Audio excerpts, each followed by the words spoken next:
Pois é, meu amigo, Gilmar Mendes entregou que eles já viram que não vão conseguir impedir a estratégia do Bolsonaro de eleger uma maioria no Senado. O Bolsonaro vai ter a maioria no Senado e aí eles estão tentando agora blindar o STF contra impeachment de ministro do Supremo. Olha que coisa fofa, né?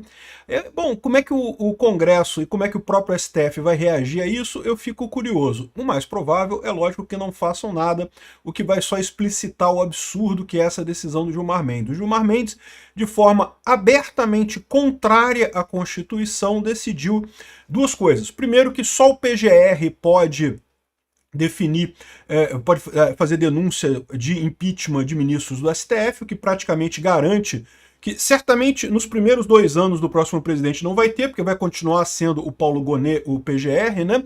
E mesmo depois disso é muito difícil que tenha, porque o PGR, lembra, trabalha muito em conjunto com os ministros do STF. Nenhum PGR vai querer abrir um problema deste tamanho para ele próprio fazendo a denúncia para impeachment de ministro do STF.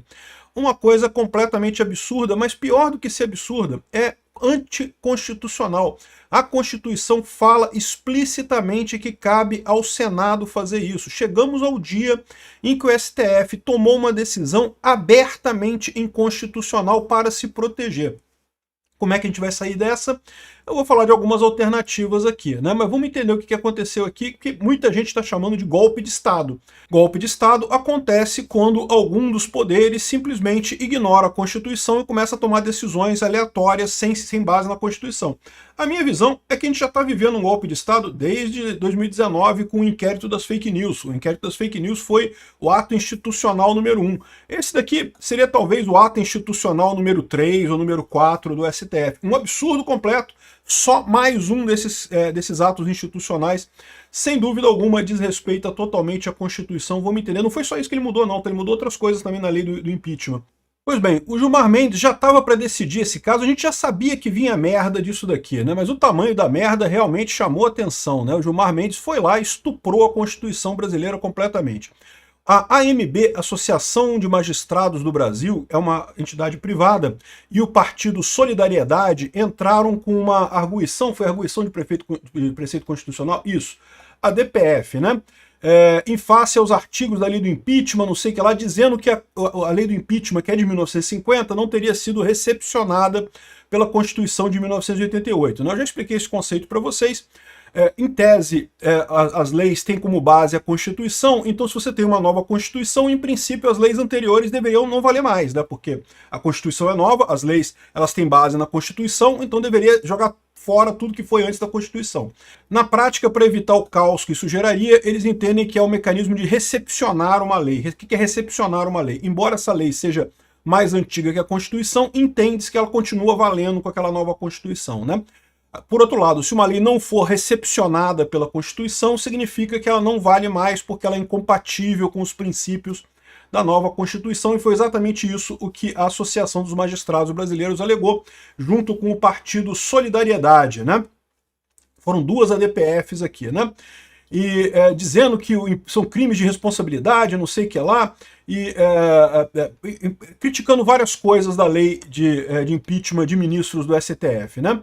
Eu não vou ler toda a justificativa dele, mas basicamente ele chora pra caramba. Não, porque o judiciário tem sido vítima de ataques da sociedade, não sei o que lá e coisa e tal. Olha o absurdo dele, né? É lógico, porque vocês estão fazendo merda, né? Estão legislando exatamente o que você fez nessa decisão aqui. Aí o que ele tomou de decisão aqui, ó?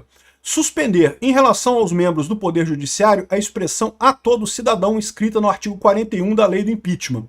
Então, se você vier aqui no Lei do Impeachment, no artigo 41, diz aqui, ó: é permitido a todo cidadão denunciar perante ao Senado Federal e aos ministros do STF e ao Procurador-Geral da República pelos crimes de responsabilidade que cometeram.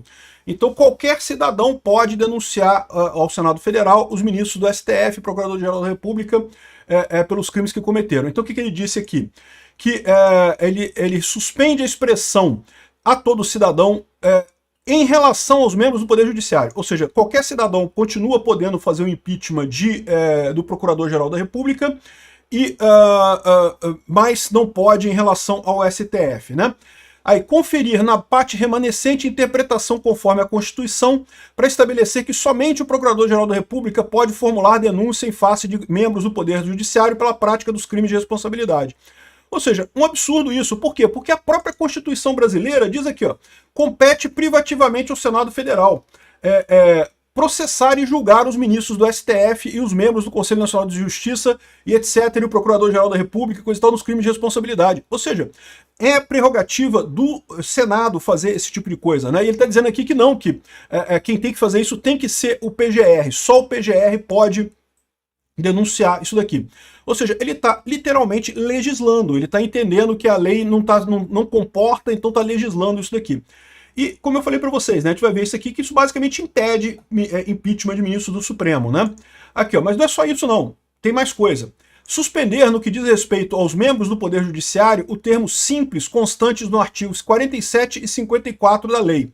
Então, o que quer dizer isso aqui, ó? 47. O parecer será submetido a uma só discussão, votação nominal, considerando-se aprovado se reunir maioria simples de votos.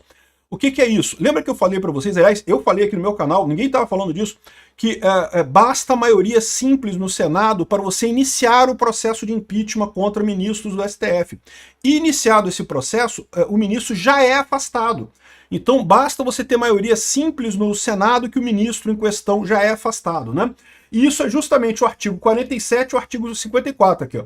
Esse parecer terá uma só discussão, considerar-se-á aprovado em votação nominal se reunir a maioria simples dos votos. Aí o que ele decidiu? Não é mais maioria simples. Dar nessa parte a interpretação conforme a Constituição. Cara, olha o absurdo. Ele está dando uma interpretação conforme a Constituição, algo que não tem escrito na Constituição. A Constituição não fala nada sobre isso. Ao contrário, a Constituição fala que é prerrogativa do Senado fazer esse tipo de coisa, né? Para fixar o quórum de 2/3 para aprovação do parecer a que se refere. Então, ou seja, agora, para iniciar o processo de impeachment de ministro do STF, você tem que ter 2/3 dos votos do Senado. O que não é que seja impossível, mas é muito mais difícil de conseguir, né?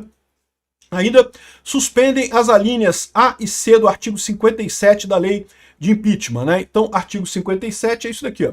A decisão produzirá, desde a data da sua intimação, os seguintes efeitos contra o denunciado. A. Ficar suspenso do exercício de suas funções até a sentença final. Ou seja, quando você inicia um processo de impeachment contra o ministro do STF, você afasta o ministro. Não, no presidente você afasta, o PGR você afasta, todo mundo você afasta, mas o ministro do STF não afasta, né? Perder até a sentença final 1/3 dos vencimentos que será pago em caso de absolvição. Então, ou seja, simplesmente não suspende mais o ministro do STF durante o processo de julgamento do impeachment. Ao contrário do presidente da República, ao contrário de qualquer outra pessoa acusada de impeachment, né? Processada pelo impeachment. Item 6. Suspender a expressão que voltará ao exercício do cargo com direito à parte dos vencimentos que tenha sido privado, presente no artigo 70 da lei aqui, né? Então, artigo 70 fala aqui, ó, que no caso de condenação fica o acusado desde logo destituído do cargo. Se a sentença for absolutória, produzirá a imediata reabilitação do acusado, que voltará ao exercício do cargo com direito à parte dos vencimentos que tenha sido privado. Então ele tirou essa parte aqui, isso aqui não faz muita diferença, né? Agora, olha só, excluir qualquer interpretação do artigo 39, 4 e 5 da lei 1079, que autorize a enquadrar o mérito de decisões judiciais como conduta típica para efeito de crime de responsabilidade. Ele está dizendo aqui que não cabe o tal do crime de hermenêutica. Eu sempre falei para vocês, é lógico que o STF ia levantar esse papo do crime de hermenêutica para dizer que não pode acusar de crime de hermenêutica, né? Mas isso eu já imaginava que eles iriam fazer de qualquer forma. Isso aqui não faz muita diferença. O que ele está querendo dizer aqui, ó? Se você vier aqui o artigo 39, né? O artigo 39 está aqui, ó. São crimes de responsabilidade dos ministros do STF. Aí está falando aqui, alterar por qualquer forma a decisão, proferir julgamento, etc, etc, exercer atividade político-partidária, ser patentemente dissidioso no cumprimento dos deveres do cargo ou proceder de modo incompatível com a honra, dignidade e decoro de suas funções. Esses itens aqui são um tanto subjetivos, e aí você pode dizer que determinada decisão do ministro fere a dignidade, a honra e o decoro das funções. Ele já está dizendo aqui que não, porque isso daqui, isso não pode, se for enquadrar o mérito de decisões judiciais como conduta típica, não pode. Crime de hermenêutica não existe, é o que esse pessoal fala, né? E, de fato, o crime de hermenêutica é uma coisa complicada, porque é a decisão do juiz no processo. Eu já tinha falado para vocês que se a gente for fazer um impeachment de ministro do STF, dificilmente você pode tomar com base alguma decisão que esse ministro tenha tomado em processo. Tem que ser alguma outra coisa. Por exemplo, impeachment do Barroso seria possível, porque ele foi lá no Congresso da Uni e disse que nós derrotamos o bolsonarismo? Seria possível, isso não é uma decisão judicial. Não tinha nada a ver com justiça aquilo ali, né? Da mesma forma, fazer o impeachment do Gilmar Mendes é possível? É lógico que é possível. O Gilmar Mendes fala besteira política o tempo todo, né? E a atividade político-partidária não pode, né? Não tem a ver com decisão judicial. Esse ponto, para mim, já estava pacífico isso daqui, tá? Então, ou seja, o pior problema dessa história aqui, os três grandes problemas aqui. Primeiro é exigir que seja o PGR a fazer denúncia. Isso praticamente mata qualquer chance de impeachment de alguém do STF. Segundo, a questão de exigir 2/3 dos votos para iniciar o processo de impeachment contra o ministro do STF. E terceiro ponto, é dizer que se começar um impeachment, o ministro não fica suspenso, o que é um absurdo, contradiz o resto dos processos de impeachment, contradiz um monte de coisa, um absurdo completo essa decisão de Gilmar Mendes, né? Cabe lembrar o seguinte, isso daqui é uma medida cautelar, ou seja, primeiro, isso tem que ser votado ainda, não sei se na primeira turma, não sei se no plenário, como é que vai ser a votação disso daqui. Os outros ministros vão ter que assinar embaixo dessa parada. Eles vão assinar? É possível que sim, nenhum deles quer sofrer impeachment, né? Então todos eles acham interessante que seja impossível o impeachment de ministro do STF. A gente está virando uma juristocracia, estamos indo para um regime em que os juízes mandam, né? O juiz manda tudo aqui no Brasil. O presidente, a única relevância de um presidente a partir daqui é que ministros que ele vai indicar para o STF no final das contas, né? É lógico, isso gerou muita crítica, né? Isso é a blindagem, ele está blindando completamente os ministros do STF, não tem nenhuma chance. A oposição está criticando o Gilmar Mendes, diz que ele não pode reescrever a Constituição. Concordo, a Constituição fala que é o STF que é o responsável por isso, então é um absurdo ele querer dizer que agora que não, que é o PGR que faz esse tipo de coisa. Agora, o pessoal está colocando aqui como é que isso é abertamente uma jogada política. Aqui, ó. Decisão de Gilmar Mendes sobre impeachment implode estratégia eleitoral de Bolsonaro. Né? Então é muito curioso como é que esse pessoal está vendo tudo pelo lado do Bolsonaro. Isso aqui mostra o quê? Que eles sabem que o Bolsonaro vai ganhar a eleição. Vai ganhar, talvez ele não consiga se eleger, mas ele vai fazer o candidato dele, vai fazer o próximo presidente e provavelmente vai fazer uma maioria muito folgada no Senado. Eles estão apavorados com isso, porque eles sabem que se tiver uma maioria muito folgada no Senado, eles conseguem fazer impeachment de ministro do STF. A decisão sobre Gilmar implode a estratégia eleitoral de Bolsonaro. Então agora o fato de você exigir 2/3 do Senado para começar o impeachment e exigir que seja o PGR que faça isso e coisa e tal, simplesmente implode essa estratégia. Eu não diria isso, tá? Por quê? Existe uma série de saídas para continuar usando essa estratégia. Ninguém achou que ia ser fácil. Eu sempre falei para vocês, é lógico que o STF iria reagir contra esse negócio do impeachment, né? Mas existe um monte de caminhos para seguir a partir daqui. Primeiro caminho, impeachment do PGR. Lembra que ele alterou aqui a coisa para o PGR, mas o PGR continua sendo, qualquer um pode abrir impeachment contra o PGR. Então só vai ter que votar o impeachment do PGR do Gonê antes de votar o impeachment de ministro do STF. É uma maneira. Segunda maneira, que eu acho que seria até mais elegante para o Senado fazer. O Senado lembrar que a Constituição dá ao Senado Federal, compete privativamente ao Senado Federal, todo o processo de julgamento de ministros do STF. E isso, por definição, garante que, inclusive, dizer que a lei do impeachment é inconstitucional cabe ao Senado, não cabe ao STF. Por motivos óbvios. Se o STF pode julgar a constitucionalidade da lei, que não cabe privativamente a ele aplicar aquela lei, automaticamente essa lei não vale nada, né? Ou seja, quem tem o poder de decidir a inconstitucionalidade da lei do impeachment é exclusivamente o Senado Federal, porque a Constituição garante a eles essa competência privativa. Então o Senado pode simplesmente ignorar essa decisão do STF. Lembra que é lógico que o Senado atual não vai fazer isso. O Senado atual, Columbre, não vai fazer esse tipo de coisa.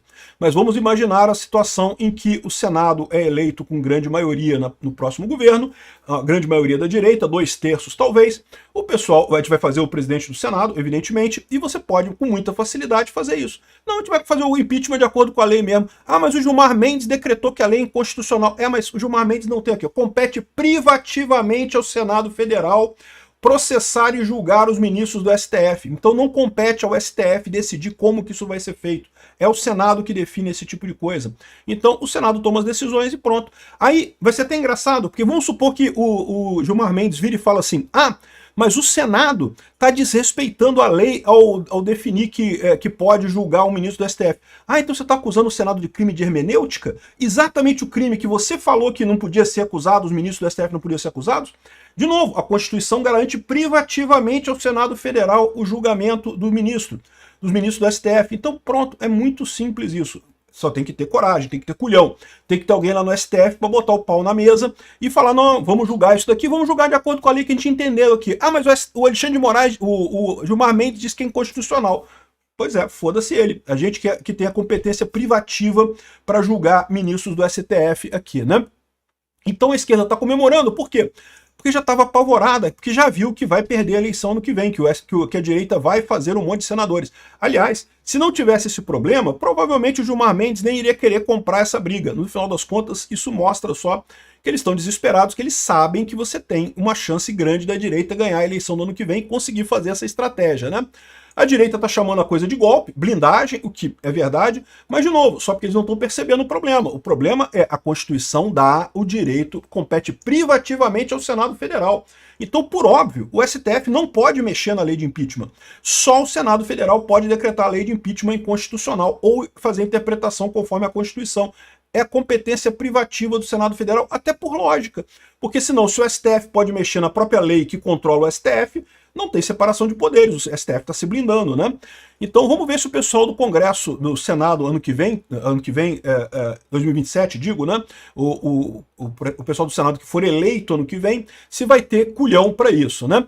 É lógico, a gente ainda tem outros caminhos também, como eu falei, fazer o impeachment do cara lá da PGR também, pode ser feito o impeachment dele também antes do pessoal do STF, pode-se fazer outras coisas também nesse meio do caminho, e vamos ver se o STF vai controlar isso daí, vai votar essa medida cautelar do Gilmar Mendes dessa forma, né? Para mim, mostra só aquela coisa de sempre, o pessoal está desesperado. Tá desesperado. Peter, você fala que eles estão desesperados, mas eles estão batendo. Meu amigo, é porque eles estão desesperados. Senão eles não precisavam fazer isso. Eles estão batendo, estão fazendo e mudando a lei na cacetada e coisa e tal. Eles sabem que isso ia gerar reação pra caramba. Estão fazendo isso porque estão desesperados. A gente tá ganhando esse jogo, a gente vai ganhar.